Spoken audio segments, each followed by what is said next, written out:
Do you know what are the most important causes of hair fall among women? Hi, my name is Dr. Nandini Dadu from Dadu Medical Center.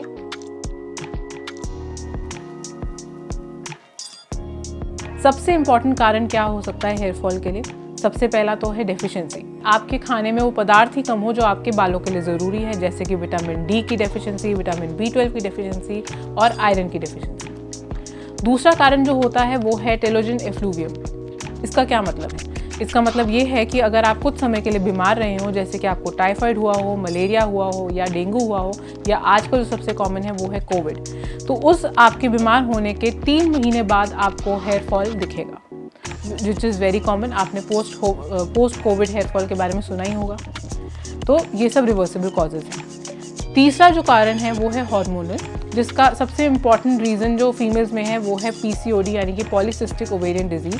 PCOD के कई लक्षण होते हैं आपको बताने के कि PCOD है, लेकिन हेयर फॉल उसका एक बहुत इम्पॉर्टेंट लक्षण है।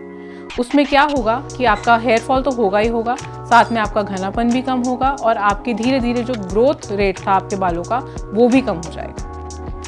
तो चौथा कारण जो आपका हेयर फॉल का हुआ वो हुआ कि आपने जो हेयर ट्रीटमेंट्स कराए हैं, जो आजकल सबसे ज़्यादा कॉमन है, यानी कि आपने केराटिन करा लिया, आपने स्पा करा लिया या आपने हेयर कलर करा लिया।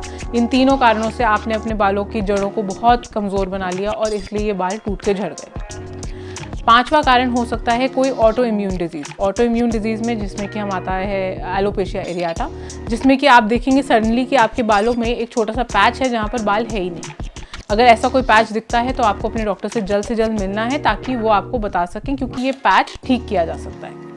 इसके अलावा जो कारण है वो है कोई दवाई, जैसे कि कोई दवाई आप ले रहे हो, ड्रग इंड्यूस्ड हेयर फॉल हो, जिसमें कि काफ़ी सारी दवाइयाँ आती हैं, एंटी डिप्रेसेंट्स आते हैं, बर्थ कंट्रोलिंग पिल्स आते हैं, आपके कीमोथेरेपी ड्रग्स आते हैं और ऐसी काफ़ी सारी दवाइयाँ हैं जो आप खाने पे, एंटीबायोटिक्स आते हैं जिनको खाने से आपका हेयर फॉल बढ़ सकता है। और इसके अलावा जो रीजंस हैं वो है सिकाट्रिशियल एलोपेशिया। ये भी बहुत इंपॉर्टेंट है। इसमें फिर आप अपने स्कैल्प पे देखेंगे कि एक स्कार है या कोई ऐसा एरिया है जहाँ पर बाल है नहीं। वहाँ पे बाल इसलिए नहीं है क्योंकि वहाँ पर आपकी जो जड़ है बालों की, यानी कि हेयर फॉलिकल, वो है ही नहीं। अगर ऐसा कोई पैच आपको दिखता है तो आपको अपने डर्मेटोलॉजिस्ट से जल्द मिलना है ताकि वो आपको इलाज जल्द से जल्द शुरू कर सकें और आपको बता सकें कि उसका क्या रिजल्ट रहेगा।